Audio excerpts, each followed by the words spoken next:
मेरे प्यारे बच्चों, आप सभी को नमस्कार।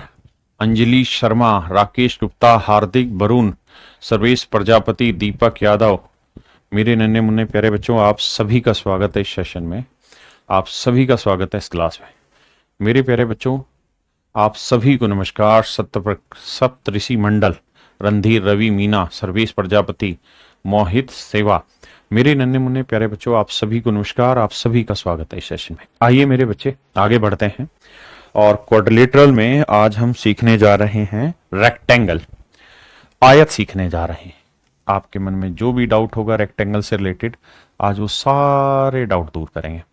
आयत आप जानते हैं एक ऐसी फिगर होती है जिसका हर एक एंगल 90 डिग्री होता है। हर एक एंगल 90 डिग्री होता है। जैसे इनका क्या कसूर वे, कसूर वे, कसूर वे, तो आयत का हर एक कोण 90 डिग्री होता है। हाँ है ना। पहली चीज तो ये। दूसरी चीज ये कि आयत की आमने सामने की भुजाएं बराबर होती। ये ब्रेड्थ कहलाती है। मेरे प्यारे बच्चों, अगर मुझे इसका पेरीमीटर निकालना है, परिमाप निकालना है, तो L plus L 12, B plus B 2B, तो दो कॉमन ले लेंगे तो आंसर आएगा twice of L plus B। अगर मेरे प्यारे बच्चों इसका मुझे एरिया निकालना है तो एरिया हो जाएगा लेंथ इंटू ब्रेड्थ। बहुत शानदार, जानदार, जबरदस्त, जिंदाबाद। हाँ जी। अब अगर मेरे प्यारे बच्चों मुझे इसका डायगोनल निकालना है, this is the length of diagonal, तो आप मुझे कहेंगे सर ये तो ट्रिपलेट बनाएगा, मतलब राइट एंगल ट्रायंगल होगा, तो इसका जो डायगोनल होगा वो होगा टन टन टन L square plus B square का square root. L square plus B square का स्क्वायर रूट। मेरे प्यारे बच्चों, चूंकि रेक्टेंगल भी पैरेललोग्राम का ही हिस्सा है, लेकिन रेक्टेंगल में कुछ खास बात होती है, इसलिए इसका अलग से नाम रखा हुआ है रेक्टेंगल हमने। मेरे प्यारे बच्चों, इसके डायगोनल जो होते हैं ना, वो एक दूसरे को बाइसेक्ट करते हैं, दो बराबर हिस्सों में बांटते हैं, लेकिन इसके डायगोनल एक दूसरे को 90 डिग्री पे नहीं काटते। आपको याद रखने की जरूरत नहीं है, बस महसूस करिए कि अगर मैं इसे छोटा कर दूं तो ये भी रेक्टेंगल है। अब आपको कहीं से भी दूर दूर से ये 90 डिग्री का दिख रहा है, आप कहेंगे नहीं दिख रहा, तो ये तो समझा रहे हैं बाबू कि इसके डायगोनल जो है वो परपेंडिकुलर नहीं काटते, लेकिन हाँ बाइसेक्ट करते हैं। एक और नई चीज ध्यान रखिएगा कि इसके जो डायगोनल हैं वो इक्वल होते हैं, ए बी सी डी। तो भैया ए सी और बी डी दोनों डायगोनल की लेंथ बराबर होती है। यह भी ध्यान रखिएगा कि इसके डायगोनल जो होते हैं वो एंगल बाइसेक्टर नहीं होते, ये दोनों कोण बराबर नहीं होते, ये भी ध्यान रखिएगा। ये कहना सोचना भी आपका गलत है मेरे दोस्त, मेरे मित्र, मेरे भाई। ठीक है जी। अब और आगे आते हैं, इसकी प्रॉपर्टी पे आते हैं, पढ़ते हैं। कहते हैं डायगोनल इक्वल होंगे, एक दूसरे को बांटेंगे, लेकिन 90 डिग्री पे नहीं करते। For the given equal perimeter of rectangle and square, square has maximum area. इस बात को बड़े ध्यान से समझिए, बड़ा जरूरी है। सवाल में कह रहा है कि अगर किसी सवाल में ये कहे, क्या कह गया ये, कसूर बे, कसूर बे, कसूर बे। अगर मेरे बच्चों सवाल में ये कह दे कि पेरीमीटर ऑफ रेक्टेंगल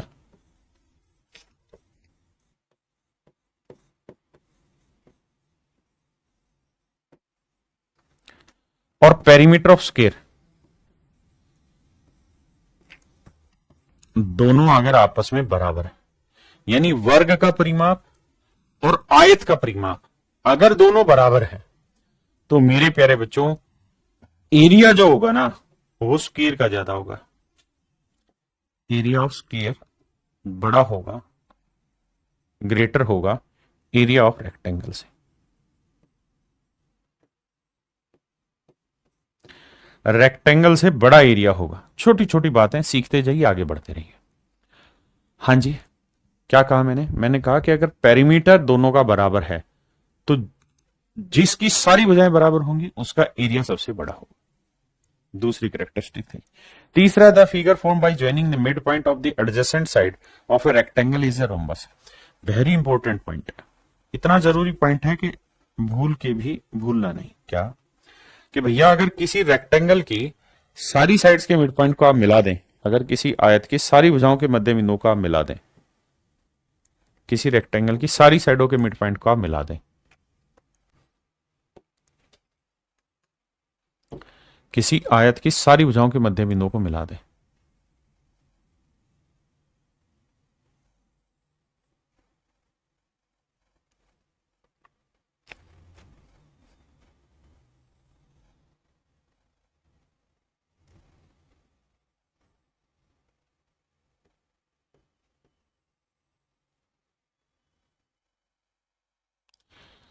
आह कितना मजा आ रहा है खींचने में। तो मेरे प्यारे बच्चों मैं कह ये रहा हूं कि अगर ए बी सी डी एक रेक्टेंगल है,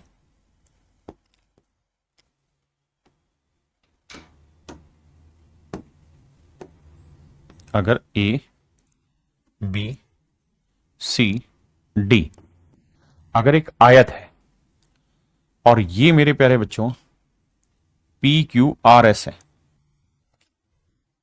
P Q are and S है, और पी क्यू आर एस इनकी हर एक साइड के मिड पॉइंट है, तो मेरे प्यारे बच्चों पी क्यू आर एस जो होगा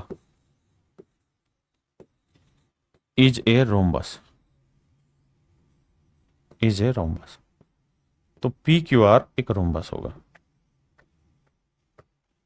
तो पी क्यू आर एस एक चतुर्भुज होगा, एक चतुर्भुज होगा ना, सॉरी सम चतुर्भुज होगा।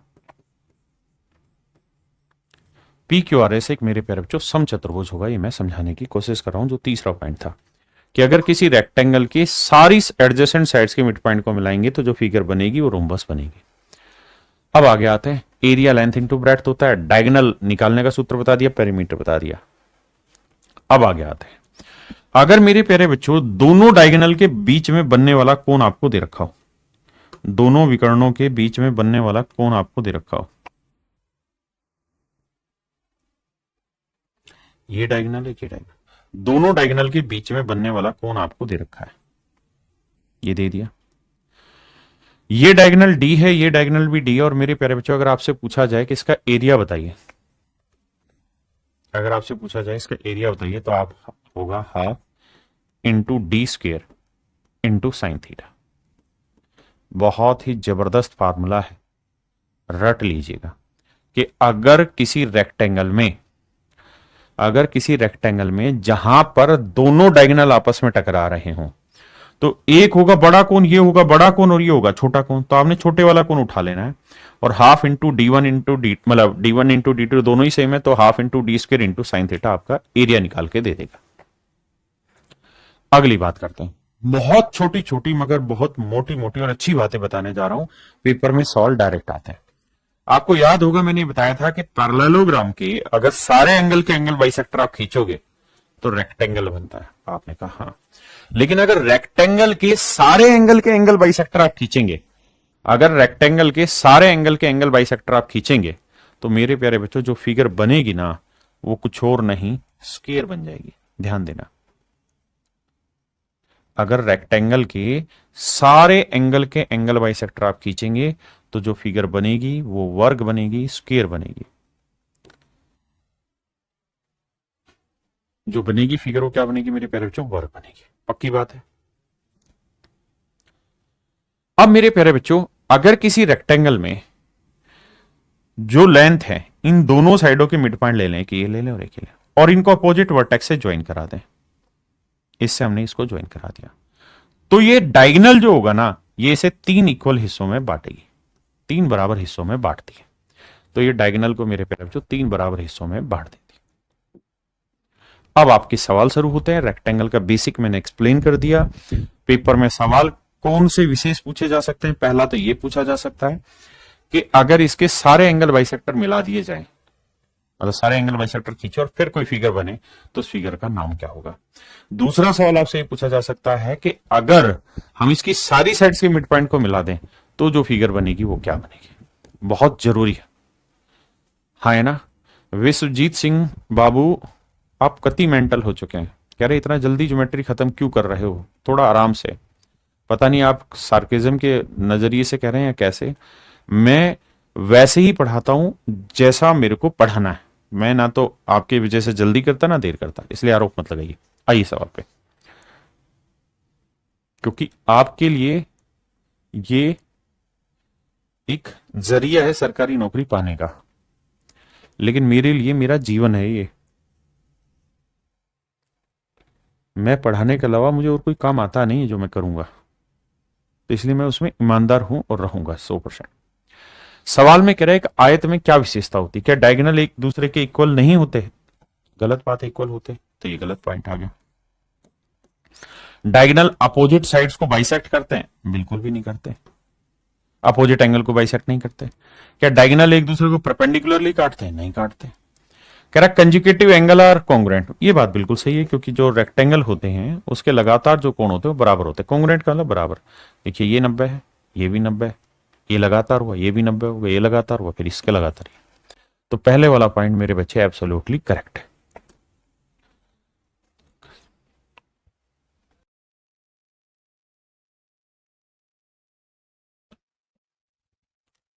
देखिए भाई, सवाल में कह रहा है कि एक आयत का क्षेत्रफल 120 वर्ग सेंटीमीटर। एक आयत का क्षेत्रफल 120 वर्ग सेंटीमीटर, आयत की लंबाई 5:6 में बढ़ा दिया जाए। सवाल में कह रहा है कि भाई रेक्टेंगल की लेंथ अगर पहले 5 थी तो अब कर दो 6। लेंथ कह रहा है पहले अगर 5 यूनिट थी तो अब कर दो 6 यूनिट। अब कर दो भाई 6। और कहता है उसकी जो चौड़ाई है, ब्रेड्थ जो है वो 3:2 में कम कर दिया जाता। यानी पहले चौड़ाई 3 थी तो अब चौड़ाई हो गई मेरे प्यारे बच्चों। तो ऐसा मैंने सवाल करा। तो कहता है आयत का नया क्षेत्रफल क्या होगा? तो भाई पहले लंबाई गुना चौड़ाई 5 थी, 15 था एरिया। आपने कहा ठीक है। अब एरिया होगा 6 दूनी 12। तो जो एरिया पहले 15 था अब वो हो गया 12। तो एरिया का रेशियो लेंगे तो 3 चौक 12, 3 5 15, 5:4। यानी एक्चुअल में अगर पहले एरिया 5 था तो अब एरिया है 4। जबकि सच ये है कि शुरुआत में जो एरिया था वो 5 यूनिट नहीं 120 वर्ग सेंटीमीटर था। तो 5 यूनिट 120 वर्ग सेंटीमीटर, 1 यूनिट के लिए बटे 5 करोगे तो आएगा 24। तो 1 यूनिट की वैल्यू 24, तो 4 यूनिट की वैल्यू मेरे प्यारे बच्चों 4 गुना 24, 24 चौक 96, 96 वर्ग सेंटीमीटर। ये मेरा आंसर होगा।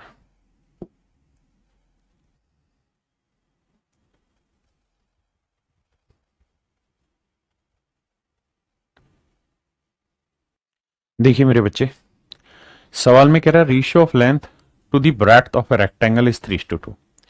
किसी आयत की लंबाई और चौड़ाई का अनुपात मेरे प्यारे बच्चों 3:2।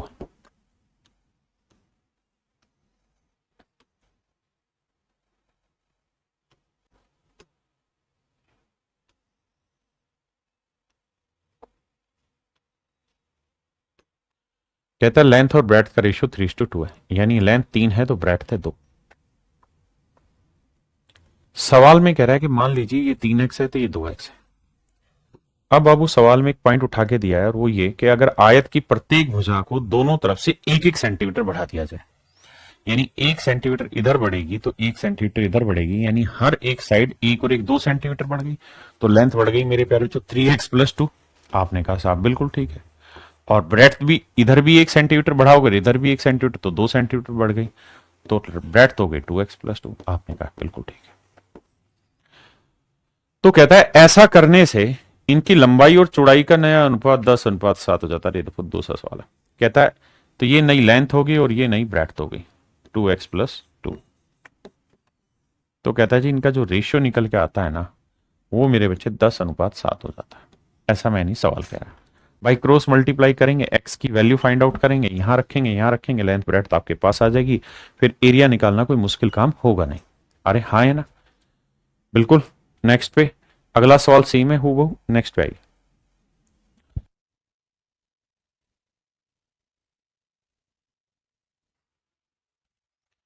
देखिए मेरे भाई, सवाल में कह रहा है area of a rectangle is 240 centimetre square. कहता है किसी आयत का जो क्षेत्रफल है मेरे प्यारे बच्चों 240 वर्ग सेंटीमीटर है। The sum of length of a diagonal and length of rectangle is 5 times of its breadth. कह रहा है मेरे नन्हे मुन्ने प्यारे बच्चों, ये कोई रेक्टेंगल है तो कहता है इसका क्षेत्रफल दे रखा है, एक विकर्ण की लंबाई, ये हो गया आपका डायगोनल, ये लेंथ हो गई मेरे बच्चे, ये ब्रेड्थ होगी। तो डायगोनल आप जानते हैं क्या होगा साहब, तो डायगोनल होगा साहब root L square plus B square, ये तो हो गया डायगोनल। एक विकर्ण की लंबाई और एक आयत की लंबाई, आयत की लंबाई है एल, कहता है ये उसकी लंबाई का योग उसकी चौड़ाई का 5 गुना, चौड़ाई कितनी बी, तो बी का 5 गुना। अब ध्यान देना मेरे बच्चे, इस चीज को यहीं रखते हैं, L square plus B square, 5b minus L, दोनों साइड होल स्क्वायर करेंगे तो L square plus B square, इसका होल स्क्वायर करेंगे तो A square 25b square plus L square minus 2 5 10 B L. हाँ जी, पहले इतनी बात समझिए, फिर उसके बाद की कहानियां आगे करेंगे। पहले इतनी बात को खुल के समझिए। कह रहे एक आयत का क्षेत्रफल इतना दे रखा है। अब मेरे प्यारे बच्चों रेक्टेंगल का एरिया क्या होता है साहब, तो आप कहेंगे एल इंटू बी, तो रेक्टेंगल का एरिया हुआ एल इंटू बी, और ये दे कितना रखा है 240, तो ये लेंथ 240 है। अब थोड़ा दिमाग दौड़ाओगे तो आपको पता चलेगा कि एल स्क्वायर से एल स्क्वायर गया, 25b स्क्वायर इधर जाएगा, 24b स्क्वायर आया, ये माइनस 10bl इधर आएगा, प्लस का होगा, और l इंटू बी की वैल्यू है 240, 240 को 10 से गुना करोगे आएगा 2400। वैल्यू पुट करना, बच्चे हो नहीं, छोटी बच्ची है क्या, तो बी स्क्वायर की वैल्यू 100 है, तो बी की वैल्यू आ गई मेरे नन्हे मुन्ने प्यारे बच्चों 10, यानी ब्रेड्थ जो है मेरे प्यारे बच्चों वो है 10 सेंटीमीटर, ब्रेड्थ है 10 सेंटीमीटर। तो लेंथ इंटू ब्रेड्थ क्या होता है 240, तो ब्रेड्थ अगर 10 है तो 10 से उधर भाग देंगे तो लेंथ आएगी 24 सेंटीमीटर,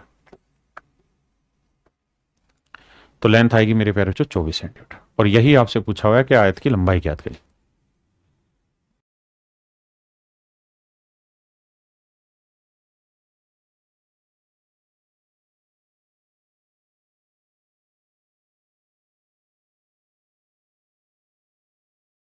देखिए मेरे बच्चे,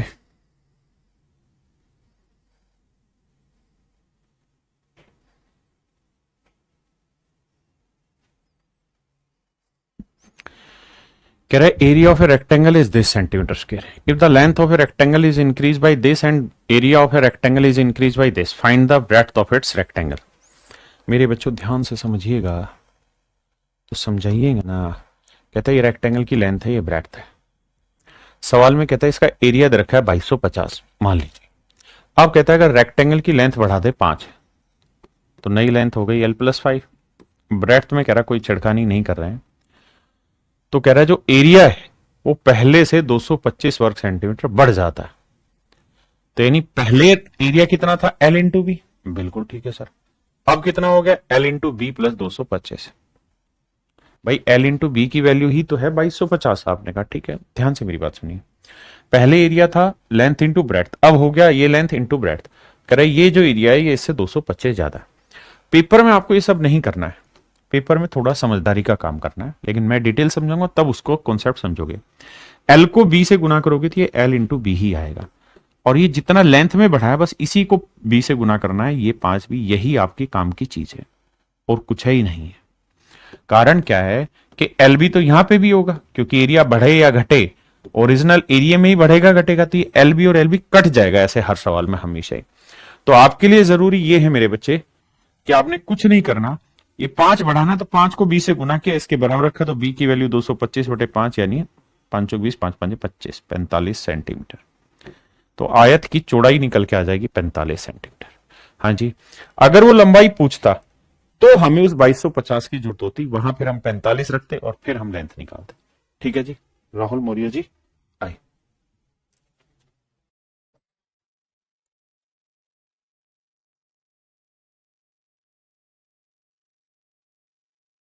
देखिए मेरे बच्चे, सवाल में कह रहे हैं आयत की लंबाई उसकी चौड़ाई का 3/2 गुना है, यानी अगर ये रेक्टेंगल है तो कहता है उसकी लंबाई चौड़ाई का 3/2 गुना, यानी चौड़ाई 2 है तो लंबाई होगी मेरे बच्चे 3। अब कहता है दोनों में इंक्रीज हो रहा है, तो इसे 2x ले लो, इसे 3x। तो भैया ये बताइए इसका ओरिजिनल एरिया कितना बना, तो आप कहेंगे 3 दूनी 6x²। बहुत बढ़िया। अब कह रहा है कि अगर लेंथ में भी 5 सेंटीमीटर बढ़ा दिया जाए तो नई लेंथ हो जाएगी 3x जमा 5। और कहता है ब्रेड्थ में 5 सेंटीमीटर घटा दिया जाए तो 2x जमा 5, 2x माइनस 5। तो ये होगा नया एरिया, है ना।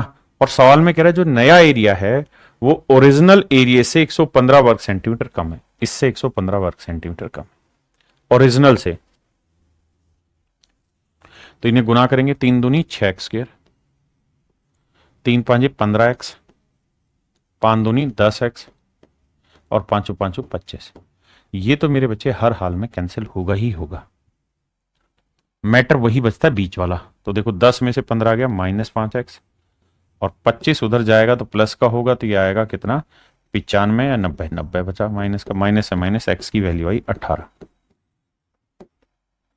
तो कहता लंबाई और चौड़ाई बताइए, तो 18 3 54, 18 दूनी 36। तो लंबाई चौड़ाई आएगी मेरे बच्चे ऑप्शन ए 54 36।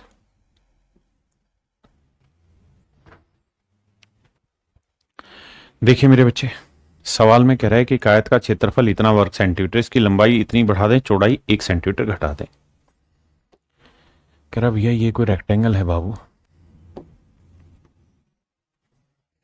कहता है ये इसकी लेंथ है, ये इसकी ब्रेड्थ है।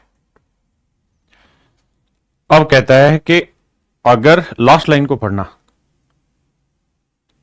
नहीं लास्ट को छोड़ो, लंबाई l है और चौड़ाई b है। तो कह रहा है अगर लंबाई में 4 सेंटीमीटर बढ़ा दिया जाए तो l+4 और चौड़ाई में 1 सेंटीमीटर घटा दिया जाए तो b-1। तो पहले एरिया कितना था l इंटू बी। अब सवाल में कह रहा है कि अब इसका जो क्षेत्रफल है वो 40 वर्ग सेंटीमीटर बढ़ जाता है। बहुत बढ़िया जी।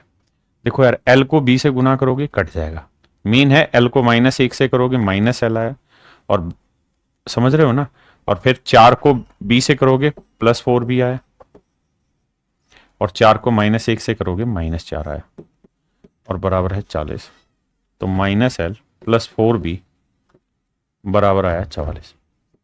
पहली चीज इतनी बात समझिए, फिर आगे की लड़ाई लड़ेंगे।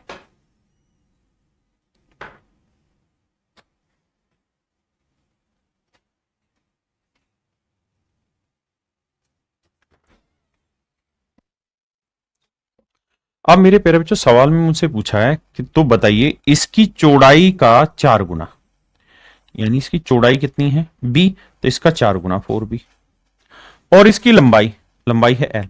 कहता है इनका डिफरेंस निकाल के बताइए क्या है। तो इनका डिफरेंस आ रहा है, गलत क्यों आ रहा है मेरा, 4b - l 44 आएगा यार।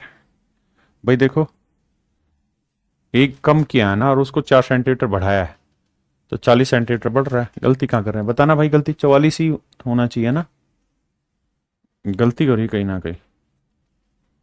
भाई -4 उधर जाएगा तो प्लस का होगा, 4b - l ही आ रहा है, यहां भी दिक्कत नहीं है। तो मेरे प्यारे बच्चों ऑप्शन में मिस्टेक है, वही मैं फंस गया था, यहां 4 लिख लीजिए। नाराज क्यों रहा भाई,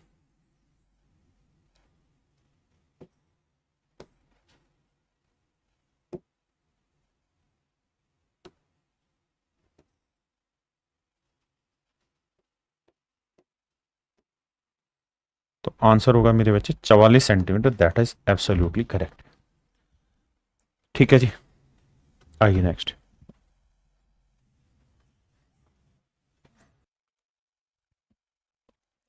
कहते हैं एक आयत के विकर्ण की लंबाई 25 सेंटीमीटर और इसका परिमाप 70 सेंटीमीटर है, आयत का क्षेत्रफल ज्ञात करिए।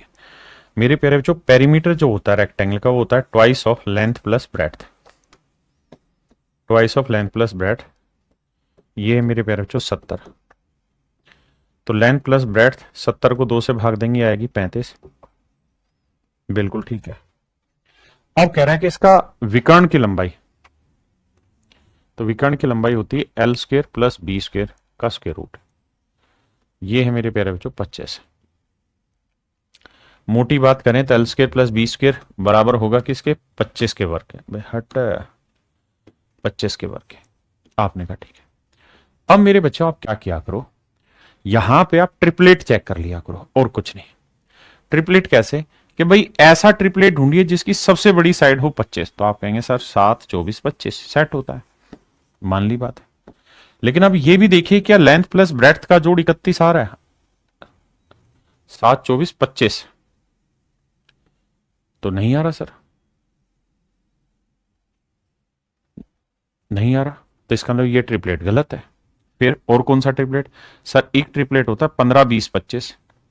भाई एक होता है 7 24 25, 7 और 24 का जोड़ 31, वहां दे रखा है एल प्लस बी दे रखा उसने 35, तो मुझे 35 बैठाना है।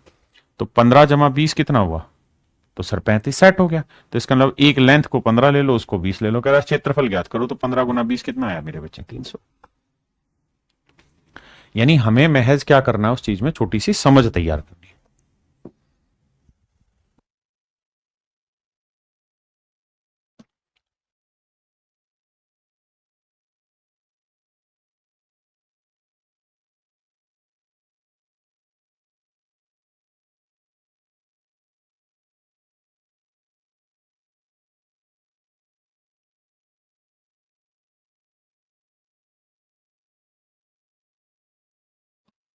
देखिए मेरे बच्चे, a person cross a rectangular field diagonally at a speed of 52 metre per minute in 15 second.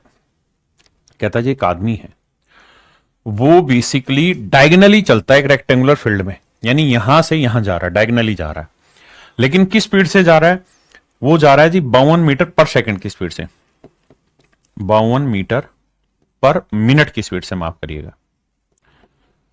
और कितनी देर में पार कर लेता है इस डिस्टेंस को, कहता है जी 15 सेकंड में। तो मेरे प्यारे बच्चों 15 सेकंड है। अब आप ये बात समझते होंगे, ये है मीटर पर मिनट, ये है सेकंड। तो यहां मिनट है, यहां सेकंड है, तो इसको सेकंड मिनट बनाएंगे तो 60 से भाग देंगे। 15 एकम 15, 15 चौको 60, 1/4 मिनट। देखिए बहुत सारे बच्चे टाइम एंड डिस्टेंस जिन्होंने पढ़ा होगा वो इसको बहुत अच्छे से समझ गए होंगे, जिन्होंने नहीं पढ़ा वो थोड़ी देर के लिए बात मान लीजिए। डिस्टेंस का फॉर्मूला होता है स्पीड इनटू टाइम। तो 52 की स्पीड से आपने 1/4 मिनट में दूरी चली, तो मेरे पैर क्या चली, 13। इसका मतलब मेरे भाई ये वाली जो डिस्टेंस है, ये वाली डिस्टेंस है 13 मीटर। हाँ जी। अगली लाइन में कह रहा है कि दूसरा आदमी है, कहता है वो इन भुजाओं के अनुदिश 68 मीटर प्रति मिनट चलते हुए उसे उतने ही समय में पार कर लेता है। कहता भाई एक आदमी ने यहां से चलना शुरू किया, तो एक तो तरीका था यहां पहुंचने का कि भाई डायगनली चला जाए।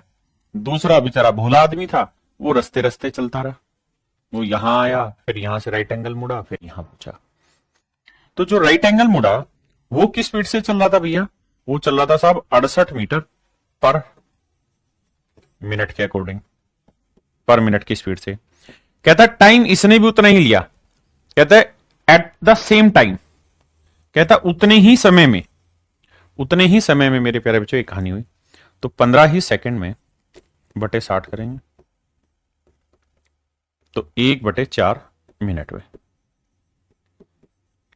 तो भैया डिस्टेंस कितना ट्रेवल किए हैं, तो भैया 68 की स्पीड से 1/4 मिनट में 17 मीटर। यानी मेरे प्यारे बच्चों ये लेंथ है और ये ब्रेड्थ है।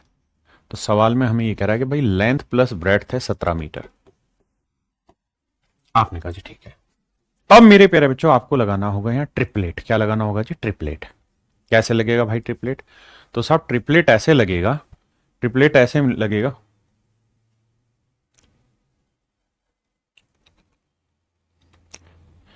ट्रिपलेट ऐसे लगेगा मेरे प्यारे बच्चों। कैसे लगेगा यार, कि भाई ऐसे, ऐसी 3 भुजाएं ढूंढो ट्रिपलेट की जिसकी सबसे बड़ी भुजा हो 13, लेकिन जो छोटी भुजाएं हैं उनका जोड़ हो 17। तो आप कहेंगे सर बहुत ही सिंपल है, 5 12 13, 5 12 13। तो छोटी साइड 5 होगी, बड़ी साइड 12 होगी। बहुत बढ़िया। अब कह रहे जी एरिया निकालो, तो 12 5 60, तो आंसर होगा 60 वर्ग मीटर। आंसर हो जाएगा मेरे बच्चे 60 वर्ग मीटर। हाँ जी, तुम भी तब आंसर दे रहे हो जब मैं निकाल चुका हूं। करिए।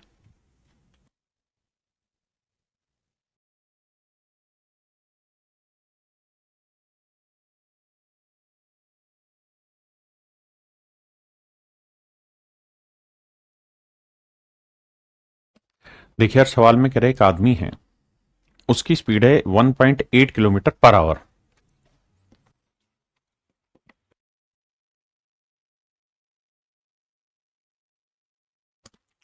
और कह रहा है जी 18 मिनट में 3 चक्कर लगा देता है। अगर मेरे प्यारे बच्चों एक बात समझने की है, 18 मिनट में अगर वो 3 चक्कर लगा रहा है तो एक चक्कर कितनी देर में लगाएगा? तो आप कहेंगे साहब 6 मिनट में। यानी इस स्पीड से मेरे प्यारे बच्चों 6 मिनट में वो कुछ कमाल कर दे रहा है। भैया या तो स्पीड को बदलो किलोमीटर पर आवर से मीटर पर मिनट में, या फिर क्या करो, टाइम को बदलो पर आवर में, मर्जी आपकी। अब जिन्होंने टाइम एंड स्पीड पढ़ा होगा, मुझे उम्मीद है कि उनको ये बात बहुत अच्छे से समझ में आती होगी कि 1.8 किलोमीटर पर आवर को मीटर पर सेकंड में बदलना है तो हमें 5/18 से गुना करना चाहिए। मुझे नहीं पता, आपको पता है? नहीं पता? नहीं पता तो मार तो बोलिए। 18 से काटोगे 0.1 आया, गुना करोगे तो 0.5 आया, यानी 0.5 मीटर पर सेकंड उसकी स्पीड है। हाँ जी, ये बना दिया मैंने मीटर पर सेकंड में उसको। हाँ जी, अगर आप मिनट में ही रखना चाहते हैं या किलोमीटर में डालने रखना चाहते हैं तो किलोमीटर में डालिए। तो फिर इसे घंटे में बनाइए तो बटे 60 से भाग देंगे, क्योंकि 1 मिनट में ना 60 मिनट में 1 घंटा होता है। तो यह आया 1/10 घंटा। डिस्टेंस क्या होगी मेरे प्यारे बच्चों? Speed into time. स्पीड है 1.8 किलोमीटर, टाइम है 1/10 घंटे, तो यह आया 0.18 किलोमीटर। 0.18 किलोमीटर। आपने कहा ठीक है, अब सारी कहानी मीटर में चल रही तो मीटर में बना लेते हैं। अब भाई 1 किलोमीटर में कितने मीटर होते हैं, या इतना ही रखिए, तो ये आएगा 118/10 और 1 डेसिमल हटाएंगे बटे 100। ये इतने किलोमीटर डिस्टेंस है, ये 1 किलोमीटर में होते हैं 1000 मीटर, तो मीटर बनाना है तो 1000 से गुना, तो 2 जीरो से 2 जीरो, तो आंसर आया 180 मीटर। इसका मतलब मैं ये कह सकता हूं कि इसका जो पेरीमीटर है वो 180 मीटर है। पेरीमीटर का सूत्र होता है twice of length plus breadth. सवाल में खुदा ही कह रहा है कि इसकी लंबाई और चौड़ाई का अनुपात 5:4 है, यानी लंबाई 5 है तो चौड़ाई 4 है। तो पेरीमीटर कितना हुआ मेरे बच्चे? तो आप कहोगे 5 और 4 9x, 9 दूनी 18x, पेरीमीटर हुआ साहब 18x। और डिस्टेंस कितनी, मतलब पेरीमीटर है कितना? 180, तो x की वैल्यू आई 10।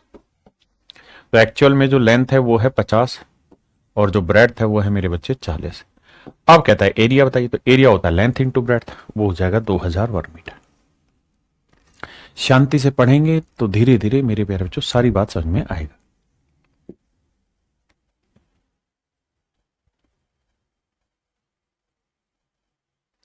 देखिए यार, कति बेसिक सा सवाल है, पुद्दू टाइप सा। कहता है ये रेक्टेंगल है।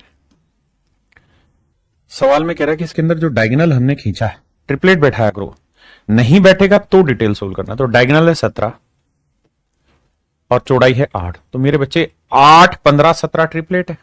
पाइथागोरस से भी निकाल लेंगे, तो हाँ सर 8 15 17 रेशियो आ गया। अब 15 यूनिट दे रखी है 45, तो 1 यूनिट की वैल्यू 3, तो 8 दी है 24। तो इसका मतलब मेरे प्यारे बच्चों लंबाई है 45 तो चौड़ाई है 24। तो एरिया पूछा है तो 45 गुना 24 गुना करना होगा। ये मेरे प्यारे बच्चों मेरा आंसर होगा 1080। 1080 गुना करने में दिक्कत है तो ऐसे कर लिया प्रो, 45 को कैसे करें, 9 गुना 5 कर दे, मतलब अनेकों तरीके। 45 का डबल क्या होता है? 90। इसका मैंने डबल कर दिया, इसका आधा कर दो, 12 निम्न 108 हो जाएगा काम।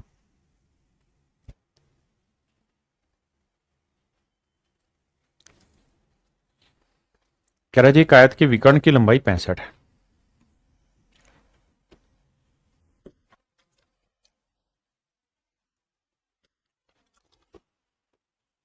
एक आयत के विकर्ण की लंबाई 65 सेंटीमीटर, इसका परिमाप 170 है।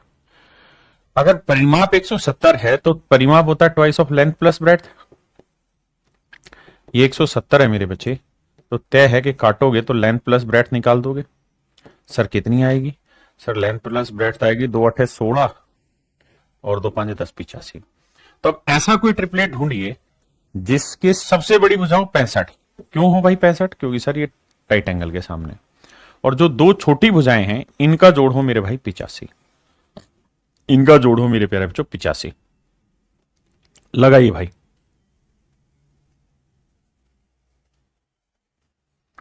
तो आप कहेंगे सर 65 किससे कट रहा है? 5 से कट रहा है। तो एक ट्रिपलेट होता है सर 5 12 13, तो 13 5 65, तो 12 5 60 और 5 5 25। तो सर एक ट्रिपलेट ये भी आपने पढ़ा रखा है कि 25 60 65। अगर 25 60 65 ट्रिपलेट है तो देखो 25 और 60 का जोड़ 85 सेट हो रहा है। हाँ साहब हो रहा है। तो इसका मतलब ये साइड 25 है मेरे बच्चों, मतलब उल्टा लिख दिया मैंने, ये साइड 60 होगी तो ये साइड हो जाएगी मेरे प्यारे बच्चों 25। सवाल में कह रहा है जी एरिया बताओ, तो 25 गुना 60 कर दो, 25 के 150 तो 1500 वर्ग सेंटीमीटर मेरा राइट आंसर।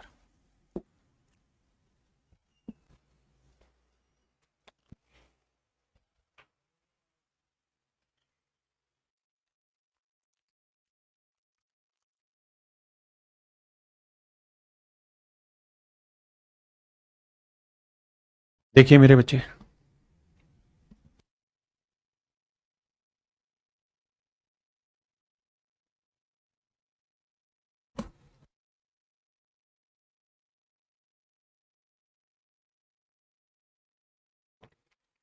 कह रहा है जी एक रेक्टेंगल है, उसकी लेंथ और ब्रेड्थ का रेशियो 2:1 है, तो इसका पेरीमीटर कितना हुआ? 2 और 1 3 दूनी 6।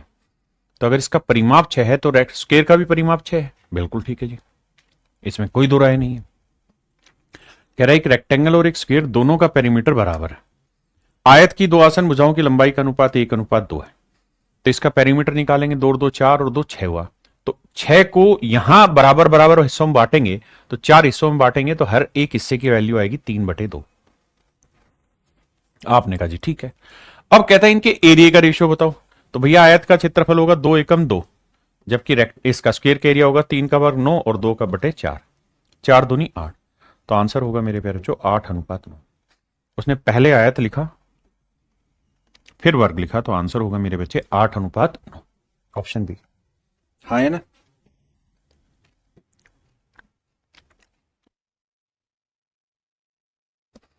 देखिए मेरे बच्चे, ये तो बात आपने पैरेललोग्राम में ज्योमेट्री में भी सीखी थी कि भैया अगर आप डायगोनल रेक्टेंगल में डायगोनल खींचते हैं,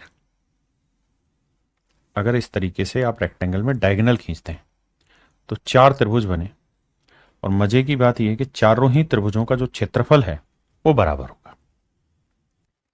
यानी अगर आप सारे डायगोनल खींचेंगे तो 4 इक्वल एरिया में ट्रायंगलें बट जाएंगी, मतलब 4 इक्वल एरिया में क्वाड्रिलेटरल बन जाएगी। हर एक टुकड़े का जो एरिया होगा वो हमेशा ही बराबर होगा। एक सवाल इस पे ले दे रहे हैं। अब आपने ये कहा, क्या कहा?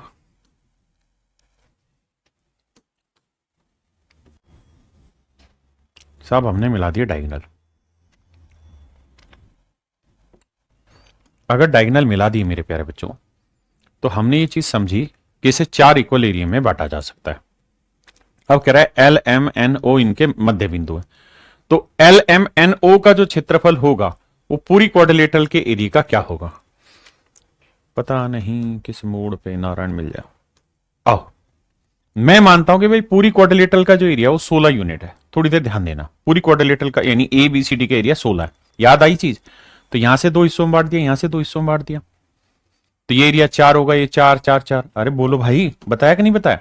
अगर मैं बीचों बीच एक लाइन यहां खींच दूं, एक लाइन यहां खींच दूं, तो ये एरिया 4 4 4 4, 4 में ये एरिया 2, ये एरिया 2, ये एरिया 2, ये एरिया 2। भूल गए? ये सिखाई थी टाइप ज्योमेट्री में एक मैंने कंस्ट्रक्शन वाली, 2, ये भी 2। अब मुझसे पूछा कि इस वाली ट्रायंगल के ना इस वाली क्वाड्रिलेटरल का एरिया बताइए, तो ये हो जाएगा आधा, यानी पूरी रेक्टेंगल के एरिया का आधा हो जाएगा। ऑप्शन सी मेरा राइट आंसर।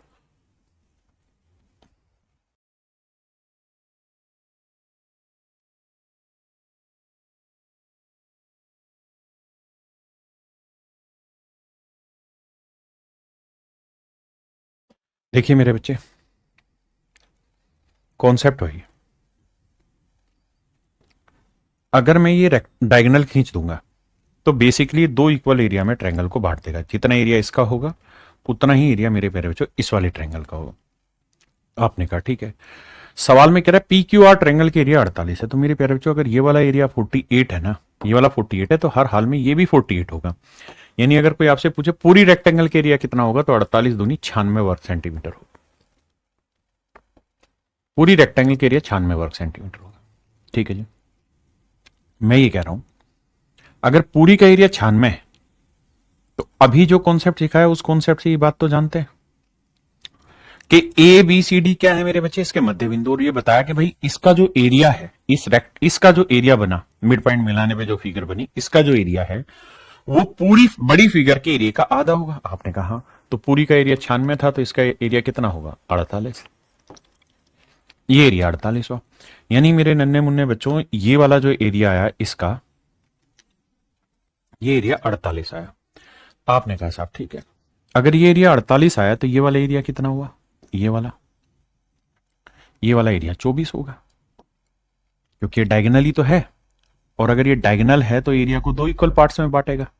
अगर ये विकर्ण है तो इस क्षेत्रफल को 2 हिस्सों में बांटेगा। तो 48 का आधा करेंगे मेरे प्यारे बच्चों, तो क्या है 24। तो ये वाला एरिया है 24। हाँ जी, अब आइए आगे। मेरे प्यारे बच्चों, बड़ी मजबूती से मेरी बात को सीखना है, बहुत काम की चीज सिखा रहा हूं।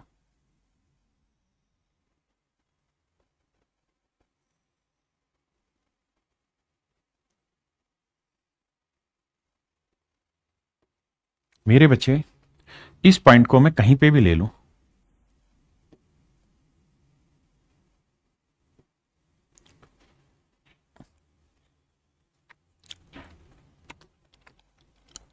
मेरा कहने का मतलब ये पॉइंट इस रेक्टेंगल में कहीं पे भी हो, यहां हो, यहां हो, यहां हो, यहां हो, अगर इस बिंदु से इसके चारों वर्टेक्स से मिला दिया जाए, अगर इस पॉइंट से इसके चारों वर्टेक्स को मिला दिया जाए, तो मेरे प्यारे बच्चों ये एरिया जमा ये एरिया बराबर होगा ये एरिया जमा ये वाला एरिया।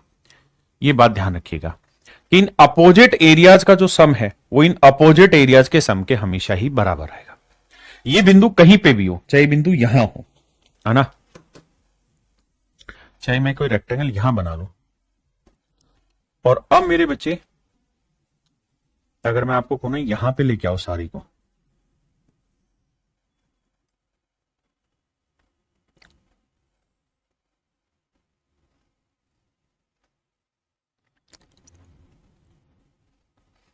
तो मेरी बात बड़े ध्यान से समझना। इस बिंदु से मैं इसको कहीं पे भी ले जाऊं, यहां लाऊं, यहां लाऊं, यहां लाऊं, यहां लाऊं, कहीं पे भी लाऊं, चाहे यहां लेके आऊं, तो अपोजिट एरिया हमेशा इक्वल होंगे। देखो, अगर बिल्कुल मिड पे ले आऊंगा, डायगोनल सीधे कर दूंगा, तो ये 4 इक्वल एरिया में बटेगी। मैं यहां लाऊंगा तब भी अपोजिट एरियाज का सम बराबर होगा, यहां लाऊंगा तब भी, यहां लाऊंगा तब भी। यानी कहीं पे भी लेके से घुमाऊं, मैं यहां पे भी लाके छोड़ूंगा ना इसको, तो इस बात को ध्यान रखना कि ये एरिया जमा ये एरिया बराबर होगा ये एरिया जमा ये एरिया। ये मैं अल्टीमेटली आपको समझाना चाह रहा हूं। सवाल लीजिए, करिए। सवाल में कह रहा है दी गई आकृति में त्रिभुज एओडी सीओडी एबीओ का क्षेत्रफल, एओडी इसका एरिया दे रखा है 8, सीओडी का एरिया 12 और एओबी का एरिया दे रखा है 16। तो कहता है इसका एरिया बताओ। तो भैया 12 और 16 का जोड़ कितना बना, 28। तो ये 8 है तो नेचुरली 20 लेना होगा, तभी 28 बनेगा, तभी मेरे प्यारे बच्चों 28 बनेगा, अदरवाइज बनेगा ही नहीं। अब यही कहानी लेंथ पे, अभी तक मैं एरिया पे ले रहा था। अगर मेरे बच्चे ये ओ पॉइंट इस रेक्टेंगल में कहीं पर भी है, तो इस साइड की लेंथ का स्क्वायर जमा इस साइड की लेंथ का स्क्वायर बराबर होगा इस साइड की लेंथ का वर्ग जमा इस साइड की लेंथ का वर्ग।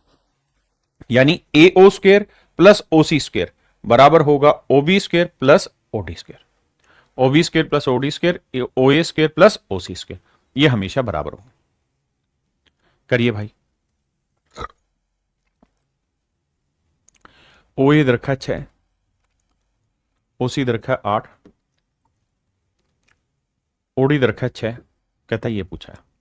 तो मेरे बच्चे सिंपल है, ओए स्क्वायर प्लस ओसी स्क्वायर बराबर होगा ओडी स्क्वायर प्लस ओबी स्क्वायर।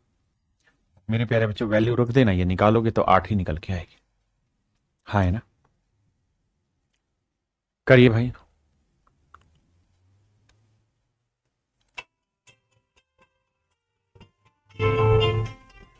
करिए।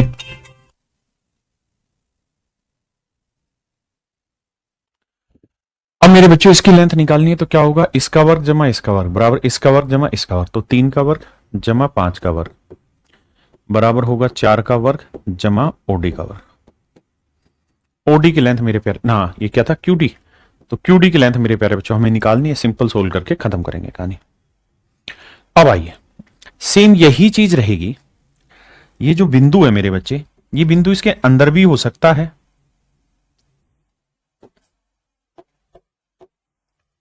ये बिंदु इसके अंदर भी हो सकता है और बाहर भी हो सकता है। ये समझाने की मैं कोशिश कर रहा हूं।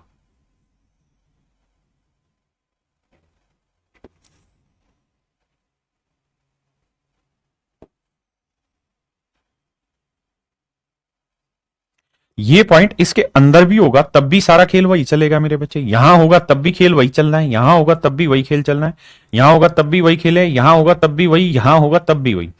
तो उससे फर्क नहीं पड़ेगा मेरे बच्चे। तो नियम यहां पे भी वही रहेगा कि ओ ए स्क्वेयर यानी ए और सी को मिलाना है, तो O A square plus O C square बराबर होगा O D square plus O B square. Clear है जी? सेम ही कहानी होगी, लगाइए।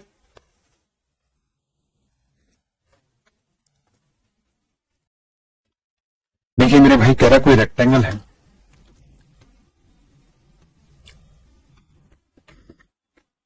ये इसके वर्टेक्स है मेरे प्यारे बच्चों, ए बी सी डी। कह रहा है ओ, यहां ओ, कहते हैं इसके बाहर कहीं कोई बिंदु है ओ। मैं कह रहा हूं बाहर मारो गोली, आप अंदर ही ले लो ओ, कौन हमारा बिगाड़ देगा। तो हमें पता है कि O A square plus O C square बराबर होगा O B square plus O D square. तो मेरे बच्चों सेम ही सवाल है, ओ ए की लेंथ 5 है, ओ बी की लेंथ 6 है, ओ सी की लेंथ 9 है। सोल्व करना और मेरे प्यारे बच्चों ओ डी की लेंथ हमें निकाल देनी। कुछ नया नहीं है सवाल में, वो पॉइंट अंदर हो बाहर हो कोई फर्क नहीं पड़ता। देखिए यार, ये चीजें मैं आपको आज नहीं समझाने वाला हूं, क्योंकि ये चीजें आपको समझा चुका हूं पहले, और अगर आप बदतमीजी करेंगे तो मजा नहीं आएगा। देखना मेरे बच्चे, ये आपको याद होगा ये चीज कि अगर इसी बेस पे मैं एक ट्रायंगल यहां बनाऊं या मैं एक ट्रायंगल यहां बनाऊं, तो मैं ये ट्रायंगल कहीं पे भी बनाऊंगा, तो ये डायगनली भी बनाऊंगा ना, तो भी इसका एरिया पूरी रेक्टेंगल के एरिया का आधा होगा।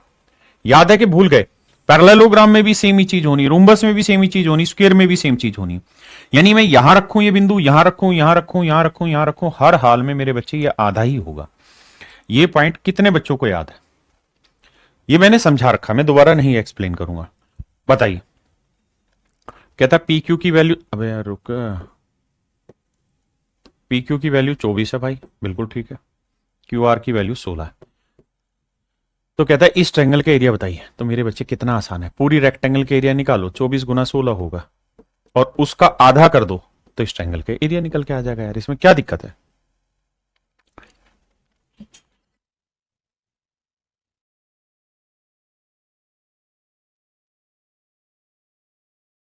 देखिए मेरे बच्चे, सवाल कह रहा है कि एपी की लेंथ है 22। अगर ये लेंथ 22 है मेरे प्यारे बच्चों, तो कह रहा है पी क्यू की जो लेंथ है वो 8 है, ये वाली लेंथ 8। अब कह रहा है कि एबीसी एक त्रिभुज है जिनके से जहां पर इस तरह से मिलते हैं कि बी क्यू की लेंथ 2 है और क्यूसी की लेंथ 16 है।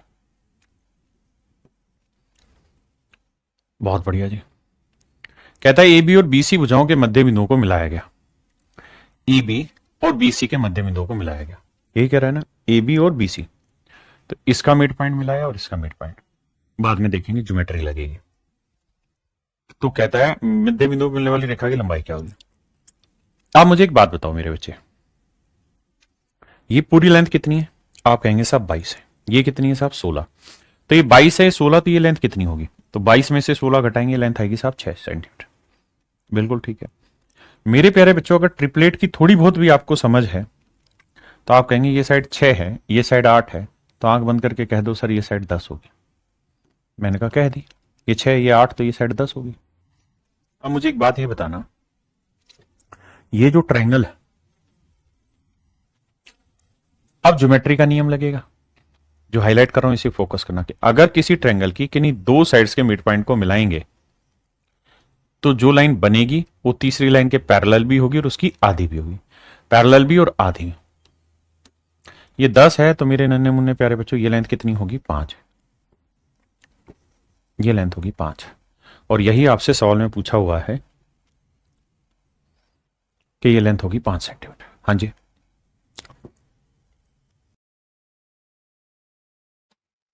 देखिए भाई, कहता दिए गए चित्र में ए बी सी डी एक आयत है, ए बी सी डी एक आयत है और डीसी पर कोई बिंदु है पी, बीसी की लेंथ है 24। कहता बीसी की लेंथ है 24। कहता डीपी की लेंथ है 10, ये लेंथ है 10। सीडी की लेंथ है 15, सी कहां है? सीडी की लेंथ 15 है, ये 10 है, तो ये मेरे प्यारे बच्चों बनी 5 और ये है 15। ध्यान देना, क्योंकि रेक्टेंगल है तो अपोजिट साइड इक्वल होंगी। 24 10 15, ठीक है।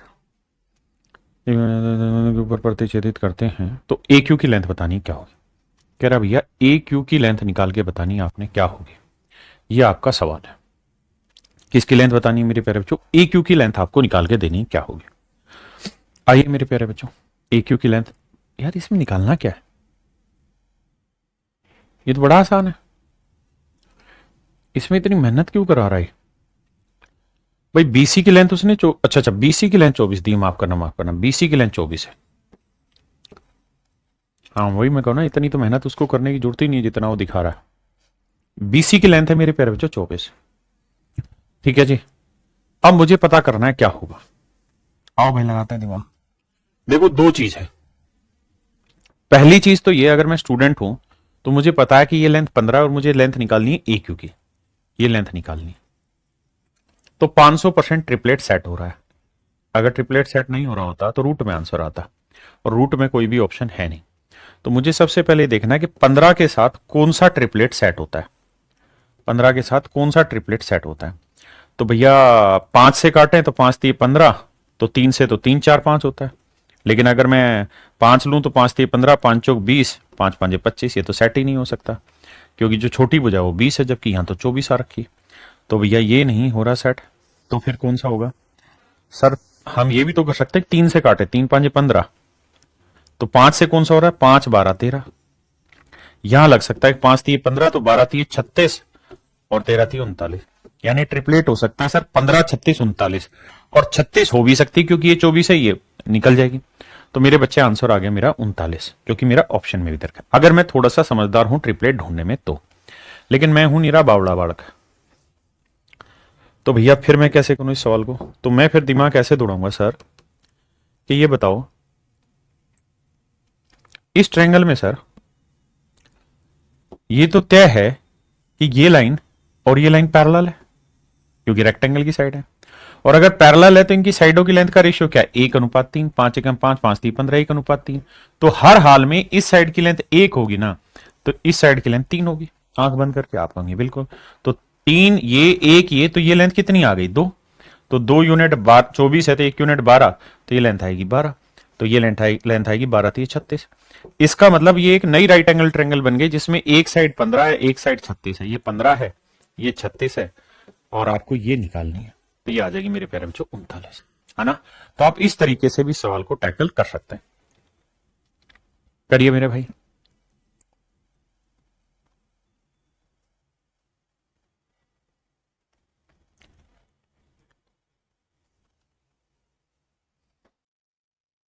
देखिए मेरे प्यारे बच्चों, एबीसीडी एक आयत है, भुजा ए बी तथा बीसी का अनुपात 3:2।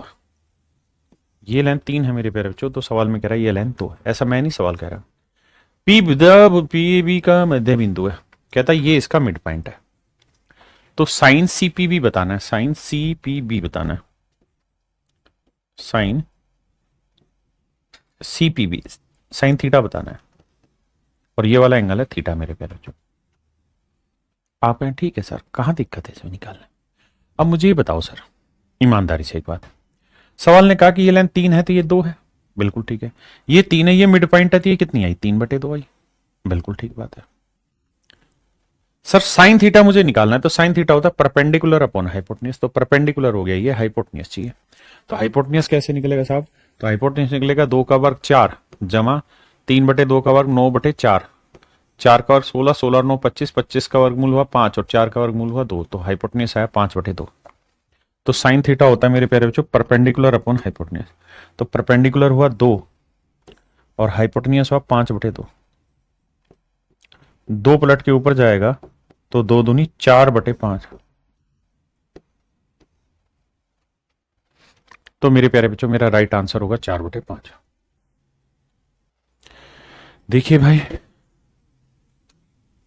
सवाल समझात रहें, फिर बात भी करीं। आइए मेरे बच्चे,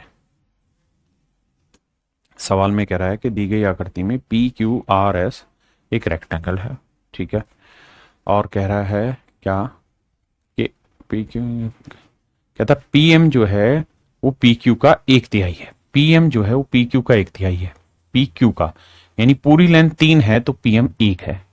अगर ये 1 है मेरे बच्चे तो ये तय हुआ कि लेंथ 2 होगी। आपने कहा सेट है मामला। अब यदि P M R N, P M R N का क्षेत्रफल 17 वर्ग सेंटीमीटर है, कहता है इस क्वाड्रिलेटरल का एरिया 17 वर्ग सेंटीमीटर है। बहुत खूबसूरत। तो पी क्यू आर एस का एरिया बताइए मेरे प्यारे बच्चों क्या होगा। तो सवाल में कह रहा है पी क्यू आर एस का एरिया आपने बताना है क्या होगा। और सवाल में कह रहा है कि पी एन पी एस का 1/3 है, पी एस का 1/3 है, यानी ये पूरा 3 है तो ये कितना होगा 1 है। ये पूरी लेंथ 3 है तो ये लेंथ कितनी होगी 1, तो ये लेंथ कितनी होगी 2। आप मोटी मोटी बात समझिए। सवाल बहुत ही खूबसूरत है, समझने का सवाल है, तड़ाई मारने पे सवाल नहीं निकलेगा। कैसे?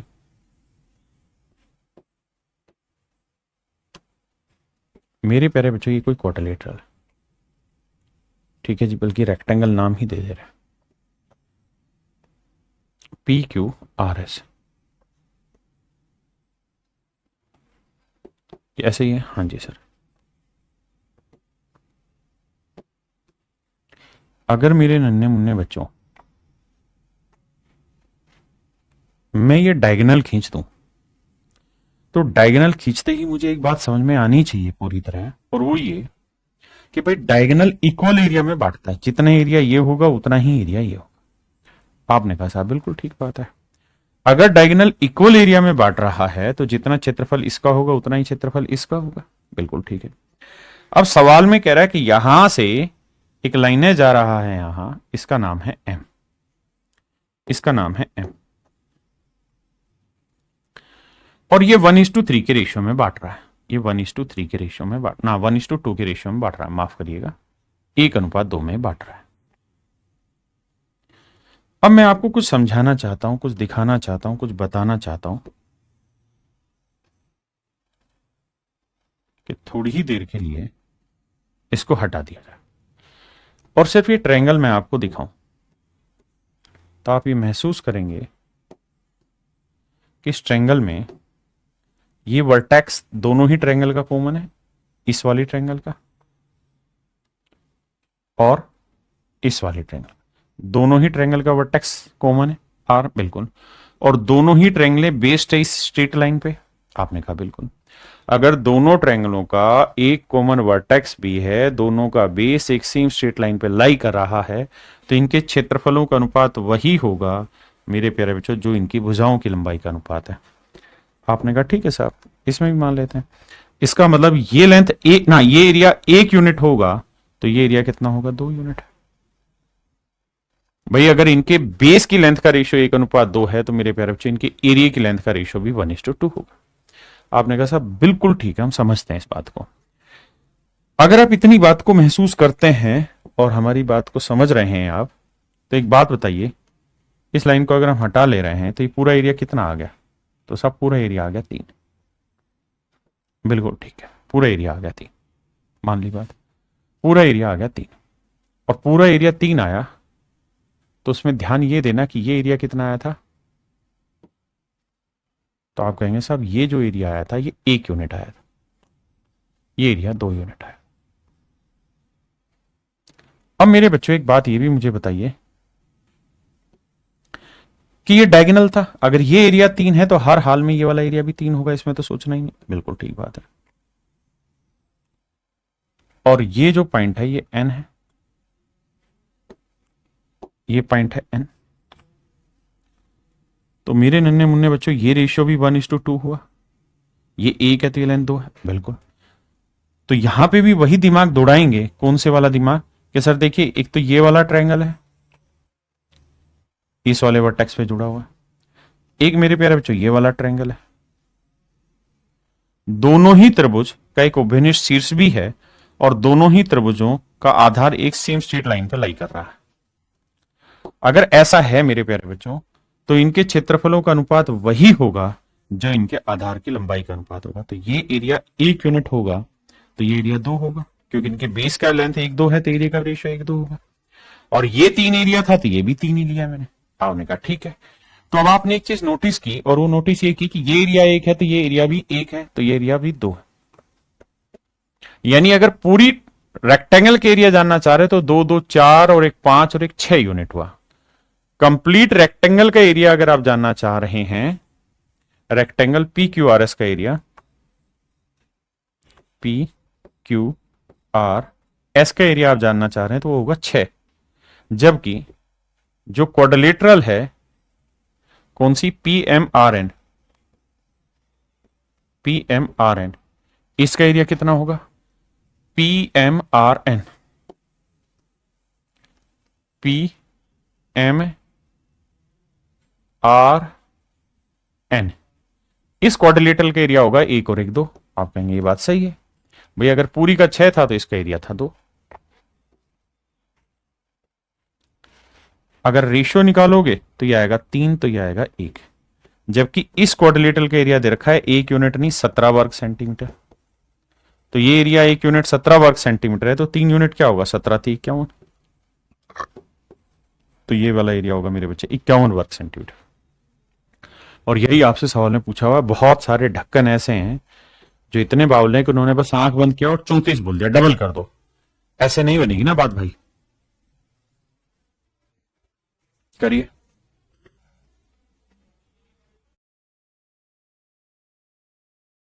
देखिए मेरे बच्चे, सवाल में कह रहा है दिए गए आयत एबीसीडी में समद्विबाहु समकोण त्रिभुज एबीई का क्षेत्रफल, समद्विबाहु समकोण त्रिभुज एबीई का क्षेत्रफल दिया हुआ है। यानी ये दोनों साइडें बराबर है और ये समकोण त्रिभुज है समद्विबाहु। जहां सीई की जो लेंथ है वो थ्राइस ऑफ बीई होगी। कहता है अगर ये लेंथ 1 होगी ना मेरे बच्चे, तो सीई की लेंथ थ्राइस ऑफ बीई होगी, तो ये वाली लेंथ 3 होगी। आपने कहा मामला सेट। और ये 1 है मेरे प्यारे बच्चों, तो ये लेंथ भी 1 होगी। हाँ जी। तो कहता ए बी सी डी आयत का क्षेत्रफल ज्ञात करिए। एक बात बताना भाई, रेक्टेंगल की लंबाई कितनी आ गई, 3 और 1 4, चौड़ाई कितनी आ गई, 1। तो मेरे भाई मैं आपको कहूं कि भाई रेक्टेंगल का एरिया बताइए क्या होगा, तो आप कहेंगे 4 एकम 4, तो इसका एरिया होगा 4 यूनिट। जबकि ट्रायंगल का एरिया बताइए, तो आप कहेंगे ट्रायंगल का हो जाएगा sir half into base into height. तो बेस भी 1 है और हाइट भी 1 है, तो ये एरिया आ जाएगा 1/2। तो ट्रायंगल का एरिया आ जाएगा 1/2। तो रेक्टेंगल का एरिया 4, रेशियो लेंगे तो 1:8 आएगा। जबकि सवाल में कह रहा है कि ट्रायंगल का एरिया 1 यूनिट नहीं 7 वर्ग सेंटीमीटर है। तो 1 यूनिट 7 है तो 8 unit 8 7 56, and that is option C. Option C मेरे बच्चे राइट आंसर है। आंख बंद करके अंधे बन के सवाल मत किया करो। समद्विबाहु समकोणीय त्रिभुज बीसीई, यार ये सवाल सेम है, हूबहू ये आप कर लेंगे। इस पे ये बीसी का आया था जिसमें ईडी 4 इकाई है, बीई, एक सेकंड ना भाई,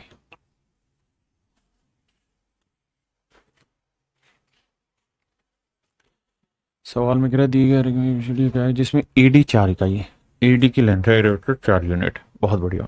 एई ईबी के बराबर, ई और ईबी बराबर है।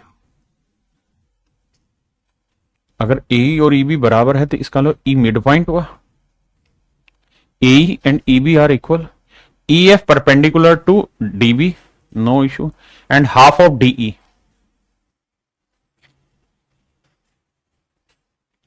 सवाल में कह रहा है कि ई एफ जो है वो डीबी के लंबवत है और डीएफ की आधे के बराबर है। सवाल में ये कह रहा है कि भाई ई एफ की जो लेंथ है ना वो डीएफ की आधी के बराबर है।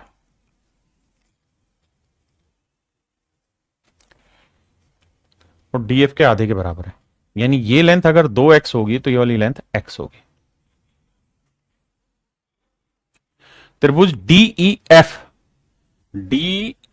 एफ का एरिया दे रखा है उसने 5 वर्ग इकाई। कहता है ये वाला एरिया दे रखा है मेरे प्यारे बच्चों 5। अब मुझे एक बात बताना यार, अगर ये वाला एरिया 5 दे रखा है, पहले एक बार फिगर पढ़ लो, जो मैं समझा रहा हूं क्या वही चीजें, कुछ और चीजें कहना चाह रहा है सवाल?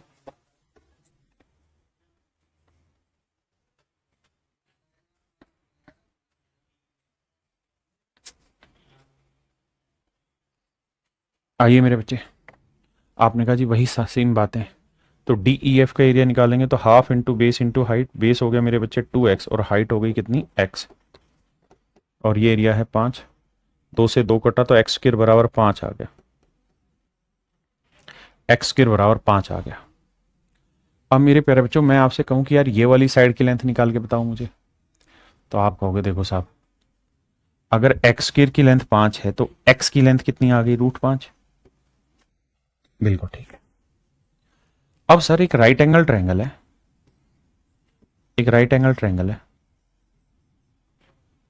इस राइट एंगल ट्रायंगल में ये वाली जो लेंथ है ये है √5, ये है 2√5, और ये वाली लेंथ बताइए कितनी होंगी। तो भैया निकालेंगे 2 का वर्ग 4 5 20, और ये √5 5, तो 20 और 5 25, 25 का वर्गमूल 5, यानी ये वाली लेंथ आई मेरे बच्चों 5। आपने कहा साहब ठीक है, ये वाली लेंथ आई 5 यूनिट। अब मेरे बच्चों एक बात हो, ये भी तो ट्रिपलेट लगेगा।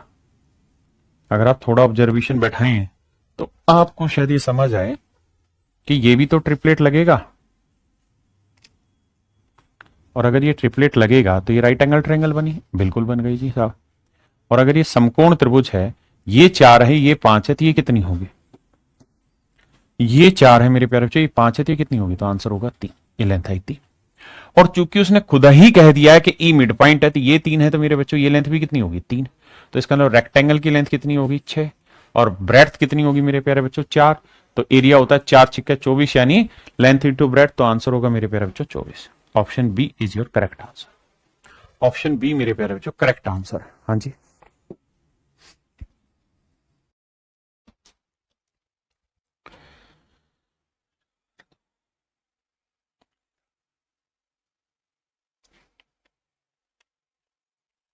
देखिए मेरे बच्चे ए बी सी डी का आयत है, पी भुजा ए बी पर एक बिंदु है, जैसा कि दी गई आकृति में दर्शाया गया डीपी 13 है, डीपी 13 सेंटीमीटर, उल्टा बना दिया गया फिगर ये। सीपी 10 है, कहता है ये लेंथ 10 है और डीपी लेंथ 13 है, ये लेंथ 13, बल्कि बना ही देते हैं यार, हमारे कौन से नोट खर्च हो रहे हैं इसमें बनाने में, बना देते हैं भाई। डीपी 13 बता रहा है, बीपी 6, बहुत बढ़िया भैया। अब तो एपी की लंबाई याद करिए क्या होगी,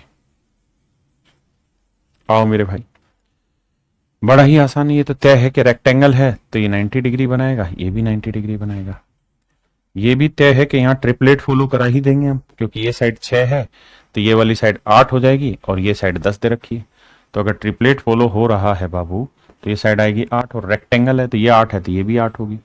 अब ये निकालनी है हमने, एपी निकाल देंगे भाई पाइथागोरस थ्योरम लगा के, 13 का वर्ग 169, 8 का वर्ग 8 का वर्ग 64, √105 मेरा आंसर है। ऑप्शन ए मेरे प्यारे बच्चों करेक्ट आंसर।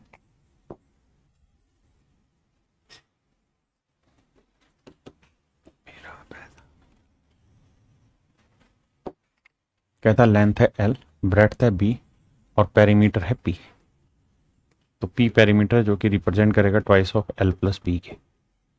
बहुत बढ़िया, ये चीजें दे रखी है, और सवाल में कह रहा है कि L, B और P, B, L और P तीनों गुणोत्तर श्रेणी में, तीनों के तीनों मेरे प्यारे बच्चों ज्योमेट्रिकल प्रोसेस प्रोग्रेशन में, कौन कौन सा, B, L और P, तीनों गुणोत्तर श्रेणी में। तो L अपॉन B का मान बताना है क्या होगा, L अपॉन B का मान बताना है मेरे प्यारे बच्चों क्या होगा। देखिए मेरे प्यारे बच्चों, ये तो तय है कि अगर ये ज्योमेट्रिकल प्रोग्रेशन में है तो बीच वाले का वर्ग यानी लेंथ का वर्ग बराबर होगा B इंटू पी, आप कहेंगे बिल्कुल ठीक है।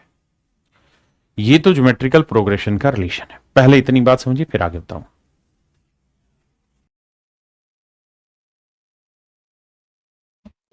अब आइए मेरे भाई, क्योंकि अब मेहनत जारी है। देखिए मेरे बच्चे, एल स्क्वेयर जो होगा वो बराबर होगा किसके, बी इंटू पी। और पेरीमीटर की वैल्यू क्या है मेरे बच्चे, twice of L plus B. आपने कहा ठीक है सर, तो एल स्क्वेयर यहीं रखते हैं। देखिए मैं सबको एल और बी में ला रहा हूं क्योंकि मुझे एल और बी का ही रेशियो चाहिए। L square twice of B L और प्लस में बी स्क्वेयर, वो भी डबल, क्योंकि टू बी को इससे क्या इससे क्या, तो ये एल स्क्वेयर। अब करें क्या मेरे बच्चों, ये आ गया माइनस टू बी एल और यहां है टू बी स्क्वेयर। अब समस्या ये है कि ये कुछ परफेक्ट स्क्वेयर तो फार्मूला तब बनाया जब यहां बी स्क्वेयर आए, तो मैं अपनी तरफ से एक बी स्क्वेयर यहां पे भी जोड़ लेता हूं, अपनी तरफ से एक बी स्क्वेयर यहां जोड़ लेता हूं। इसका मुझे फायदा ये मिला कि ये मेरा परफेक्ट होल स्क्वेयर हो गया है एल माइनस बी का होल स्क्वेयर, और ये हो गया मेरे बच्चे थ्री बी का होल स्क्वेयर, मतलब थ्री बी स्क्वेयर बना। और थ्री बी स्क्वेयर को हम लिख लेते हैं रूट तीन बी का स्क्वेयर। जब कंपेयर करने जाओगे तो एल माइनस बी बराबर आएगा रूट तीन बी। मुझे एल और बी में रिलेशन चाहिए, तो रूट तीन बी, ये बी उधर जाएगा माइनस का नहीं प्लस का हो जाएगा। अब आप समझ ही गए होंगे, यहां से बी कॉमन ले लेंगे तो आ जाएगा रूट थ्री प्लस वन। हमें चाहिए ही एल अपॉन बी था, तो आंसर आया root three plus one upon one. तो root three plus one upon one ये मेरा आंसर हुआ। Root three plus one is to one मेरे प्यारे बच्चों मेरा करेक्ट आंसर हुआ। करेक्ट आंसर हुआ जी।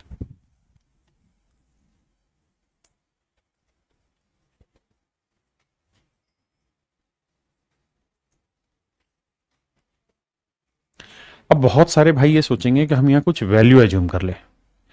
मेरे प्यारे बच्चों, वैल्यू एज्यूम करने में दिक्कत एक ही आएगी कि सीधे सीधे नंबर पे वैल्यू एज्यूम होगी नहीं, क्योंकि आपको लेंथ और ब्रेड्थ दोनों एज्यूम करनी है, और फिर पेरीमीटर उसके अकॉर्डिंग निकालना, और फिर बी एल और पी तीनों के तीनों क्या आने चाहिए मेरे प्यारे बच्चों, ज्योमेट्रिकल प्रोग्रेशन में आने चाहिए।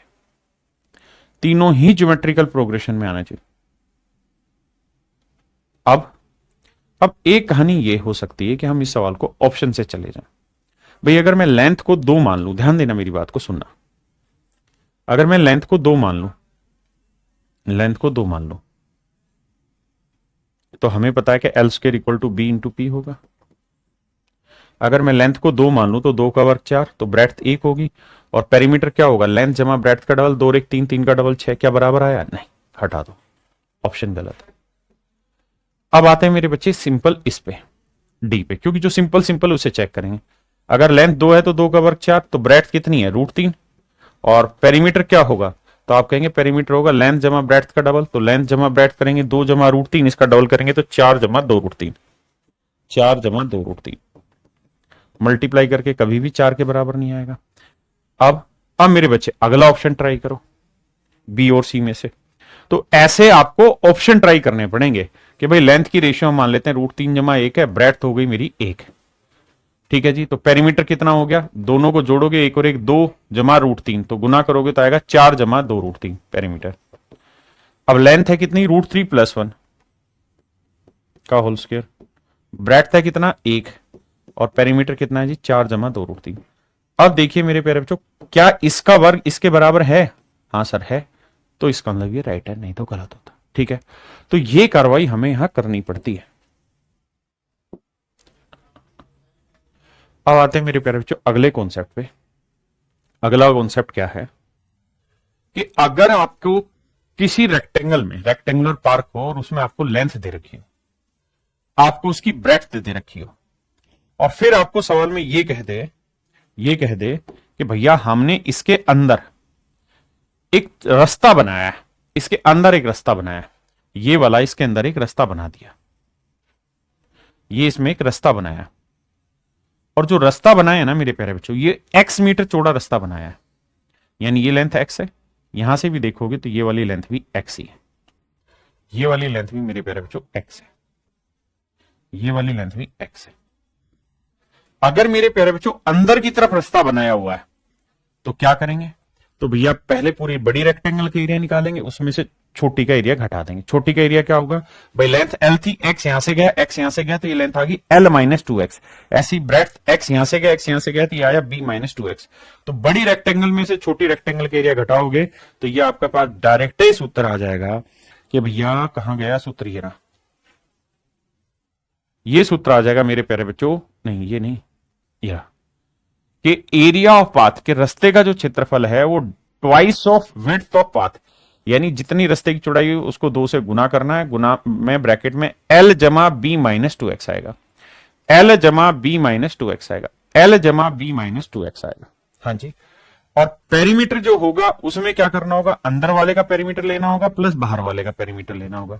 बाहर वाले का तो twice of L plus B, अंदर वाले का हो जाएगा ये वाला twice of L minus two X plus B minus two X. उसे जब जोड़ोगे तो आंसर निकल के आएगा मेरे बच्चे 4 times of L plus B minus two X. ऐसे ही ये सारे, ऐसे ही मेरे नन्हे मुन्ने प्यारे बच्चों, अगर रास्ता आपका बाहर की तरफ बनाया जाए, यानी कुल मिला के मोटी बात ध्यान से समझना कि ये लेंथ दे रखी है और ये ब्रेड्थ दे रखी है आपको, और इस बार कहे कि रास्ता इसके बाहर बनाया, पहले किसी प्लॉट के अंदर रास्ता बना रहे थे, इस बार हम बना रहे हैं किसी प्लॉट के बाहर का रास्ता।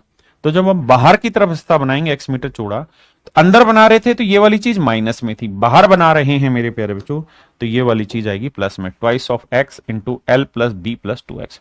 और अगर पेरीमीटर पूछा जाए तो 4 times of L plus B plus two X, L plus B plus two X. देखिए अंदर बाहर दोनों का कहानी समझाता हूं। अगर अंदर बनाया है तो हो जाएगा क्या, L plus B, 4 into L plus B minus two X. अगर बाहर की तरफ बना रहे हैं तो प्लस टू एक्स, अंदर बना रहे हैं तो एरिया में माइनस टू एक्स आएगा, बाहर की तरफ बना रहे हैं तो एरिया में प्लस टू एक्स आएगा, बस ये डिफरेंस है। ठीक है जी। एक भाई कह रहा प्रूफ करिए, अबे ढक्कन इसमें प्रूफ में है ही क्या यार, हद है, कति बावड़े बालक हो गए तुम तो। मान लो ये कोई रेक्टेंगल है, इसकी ये लेंथ है, ये ब्रेड्थ है, मैं कहूं यार इसका एरिया बताओ क्या होगा, तो आप कहेंगे एल इंटू बी। अब मैं कहूं यार इसके अंदर मैंने एक रास्ता बना दिया, ये रास्ता बना दिया, ये मैंने इसके अंदर एक रास्ता बना दिया ऐसे करके, तो भैया ये एक्स मीटर चौड़ा है, अंदर की तरफ बनाया, ये भी एक्स मीटर चौड़ा है, तो इसकी लेंथ कितनी आ गई अंदर वाली रेक्टेंगल की, एल माइनस टू एक्स। ऐसे ये भी एक्स मीटर चौड़ा है, ये भी एक्स मीटर चौड़ा है, तो ये आएगी मेरे प्यारे बच्चों बी माइनस टू एक्स। पक्की बात है। ये ध्यान देना अंदर की तरफ बना है, तो इस वाली रेक्टेंगल का एरिया आएगा क्या, L minus two X into में बी माइनस टू एक्स। अब जब सोल्व करोगे तो आएगा एल बी माइनस, एल को बी से करेंगे एल बी, एल को टू एक्स से करेंगे minus two X L minus two X B और प्लस में 4x के। जब माइनस अंदर जाएगा तो ये माइनस होके खत्म, ये प्लस हो जाएगा, ये प्लस हो जाएगा और ये माइनस हो जाएगा। तो होना क्या है कि पूरे में x यहां पे भी है, यहां पे भी, यहां पे भी, दो दो दो, तो 2x कॉमन आ जाएगा, तो यहां बचेगा l प्लस बी और माइनस 2x है। अब आपको शायद समझ में आ गया हो गया शैनी सरोज के प्रूफ कैसे होता है, लेकिन उसकी जरूरत नहीं, फंडे पे आइए क्योंकि वो फंडा काम आना है। आइए, कह रहा है एक आयताकार मैदान की लंबाई और चौड़ाई दे रखी है, इसके अंदर चारों ओर, इसके अंदर, ये शब्द बहुत जरूरी है, कहता जी इसके इंटरनल में, इनसाइड, अंदर की तरफ इसके एक रास्ता बनाया गया है। बहुत बढ़िया। अगर मेरे भाई इसके अंदर एक रास्ता बनाया गया है, तो यदि रास्ते का क्षेत्रफल इतना है तो रास्ते की चौड़ाई याद करिए। तो अंदर अगर बनाओगे, इनसाइड बनाओगे, तो उसका एरिया होगा twice of X into L plus B minus 2x।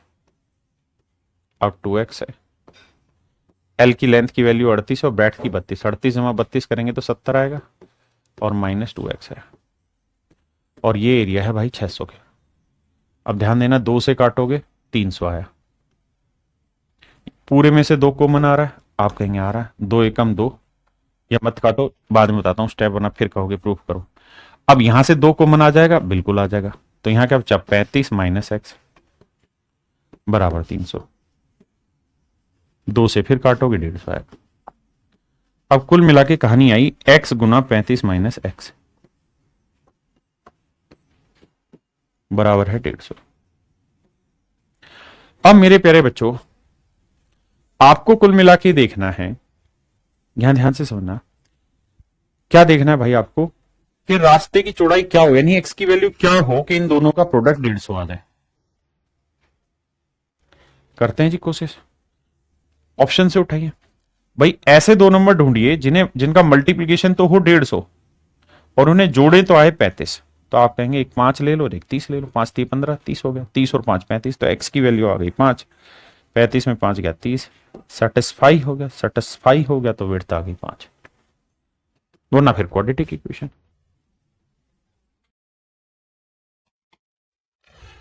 कह रहा जी आयताकार मैदान की लंबाई और चौड़ाई इतनी इतनी, इसके अंदर चारों ओर एक समान चौड़ाई का रास्ता बना है, यदि रास्ते का क्षेत्रफल इतना तो रास्ते की चौड़ाई ज्ञात करिए। तो मेरे प्यारे बच्चों सूत्र होगा twice of X into L plus B. तो 160 में 45 जोड़ा 205 माइनस 2x और बराबर है मेरे बच्चे 1000। अब हमें x का वैल्यू निकालना है। देखिए बाबू, देखिए हमें जाना बाद में भी ऑप्शन है, तो हम चाहें तो पहले भी ऑप्शन ट्राई कर सकते हैं। ठीक है, कैसे? अगर हम x की वैल्यू 2.5 ले लेते हैं तो 2.5 को 2 से गुना किया 5 और 2.5 को 2 से गुना किया 5, 200 में 5 गया 200 आया और 5 गुना 200 आ गया 1000। तो सबसे आसान फंडा के ऑप्शन से जाइए और रेगुलेट कर दीजिए सवाल को। ठीक है जी, ये आगे बाहर की ओर, अभी तक मैं सवाल पढ़ा रहा था अंदर की ओर, है ना, ये बाहर की ओर है, बाहर की ओर है तो ध्यान रखना प्लस 2x आएगा। तो देखिए भाई, सवाल में कह रहे हैं आयत की लंबाई और चौड़ाई इतनी मीटर दे रखी है, बाहर की ओर बना है, तो आंसर होगा 2x into L plus B plus 2x। तो रस्ते का एरिया हो जाएगा 2, x की वैल्यू है मेरे प्यारे बच्चों 2.5 मीटर, लेंथ है कितनी 45, ब्रेड्थ है कितनी 25,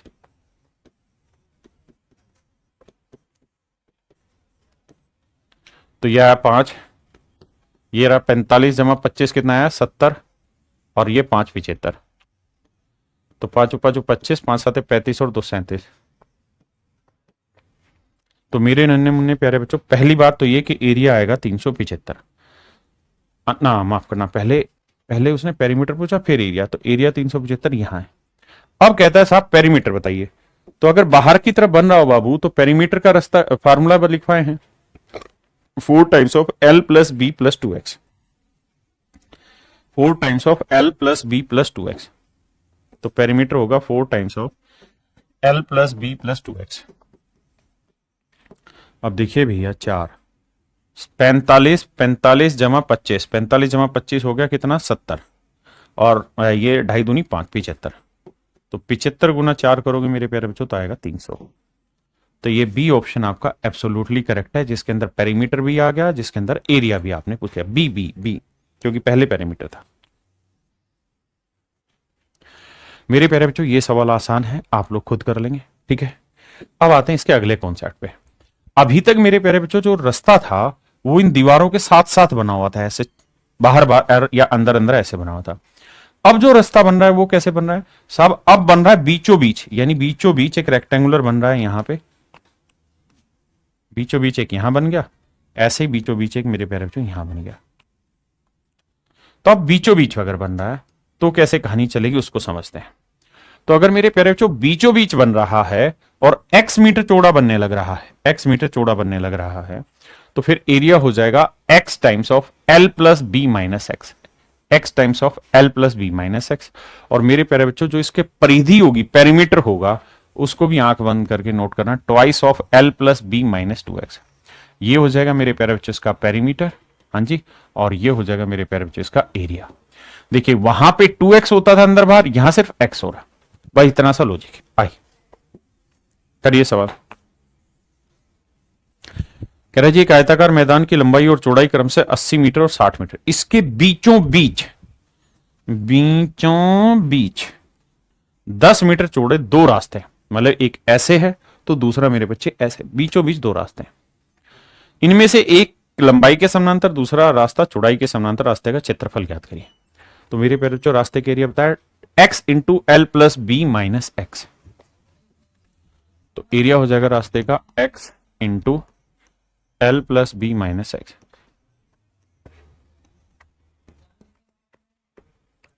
मेरे प्यारे बच्चों x की वैल्यू है 10, लंबाई 80, चौड़ाई 60 है।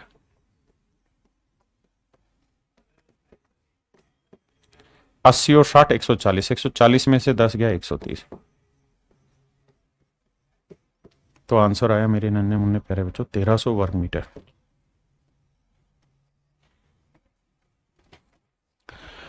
तो मेरे नन्हे मुन्ने प्यारे बच्चों एरिया आया 1300 वर्ग मीटर।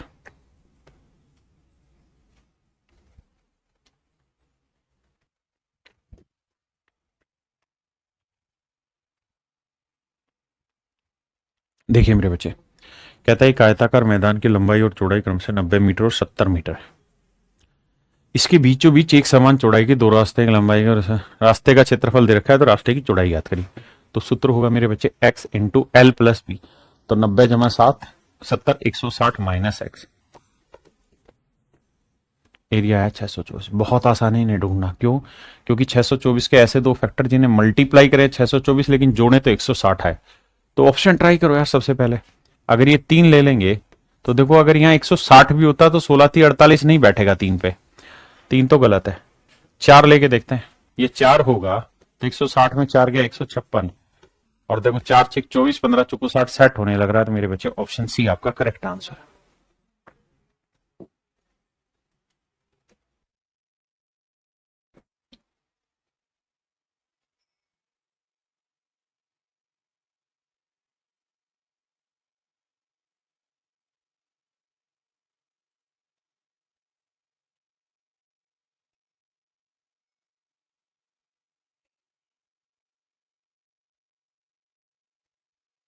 देखिए मेरे भाई, the width of the path around a square field is 4.5 metre. कहता है एक वर्गाकार मैदान है।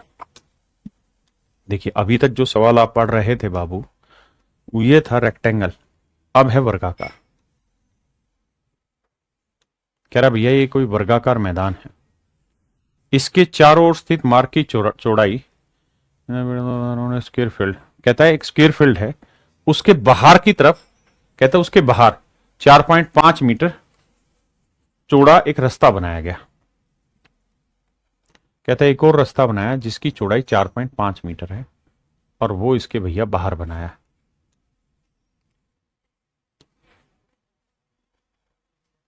वो इसके मेरे प्यारे बच्चों बाहर बना।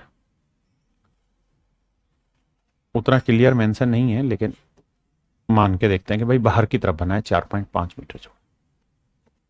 कहता रास्ते का क्षेत्रफल है 252। तो मैदान की भुजाओं की लंबाई याद करिए।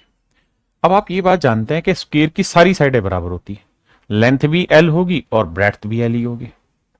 आपने कहा ठीक है, तो आप फार्मूला वही अप्लाई करिए जो आप रेक्टेंगल में अप्लाई कर रहे थे, लेकिन बस लेंथ और ब्रेड दोनों इक्वल रख लेना। तो भाई रास्ते का बाहर की तरफ बनाना तो क्षेत्रफल होगा 2x इंटू में L plus B plus 2x। ये इक्वल है 252। हाँ जी, ये गिवन नहीं है कि बाहर है कि अंदर है। तो हम लैंग्वेज पढ़ के जो मैक्सिमम सेंस निकालना है उसका इस्तेमाल कर रहे हैं कि भाई किसी वर्गाकार मैदान के चारों ओर स्थित मार्ग, यानी उसके चारों तरफ, फिर बाहरी माना जा रहा है। अगर आंसर नहीं आएगा फिर इंटरनल चेक करेंगे। आइए, x की वैल्यू क्या है 4.5, तो 4.5 को 2 से गुना करेंगे भाई 9। l और b दोनों सेम है बिल्कुल, तो ये 2l आएगा और ये आ जाएगा 9।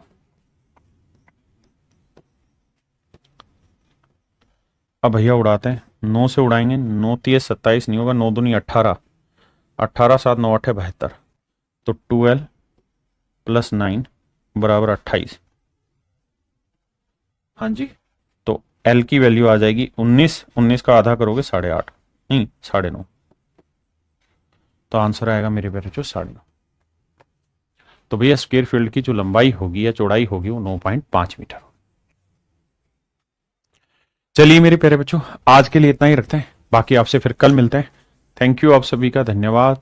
Thank you, have a nice day to everyone. Thank you मेरे बच्चों।